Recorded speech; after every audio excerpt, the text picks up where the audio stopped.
Hey sophomores, Miss Schmitz here with a great opportunity if you are thinking about getting a job this summer. Right Track is an organization that offers jobs to youth age 14 to 21 who live in St. Paul. Many of the jobs are at Como Zoo, Urban Boat Builders, Urban Roots. You can work in the rec center. If you love working outside, you can work for the Conservation Corps. There's about 10 to 15 hours a week that you work, and you get about $10 an hour.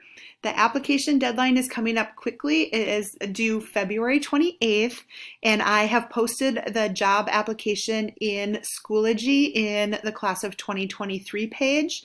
Application is pretty straightforward. You need to know your name, social security number, and then there's two different qualifications, either by family household income or employment barriers. And so you can look over the list and see if you apply for one of these jobs, and then there's a couple different questions that kind of get to know you and ask what kind of things you like to do, if you like to do filing or typing, or if you're more of an outdoorsy kind of person, and then they find a job that fits you.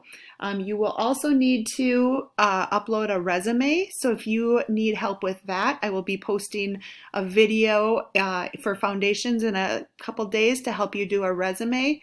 Otherwise, reach out and I can help you do that as well. Any questions, you can shoot me an email or visit the Right Track website. It's full of information.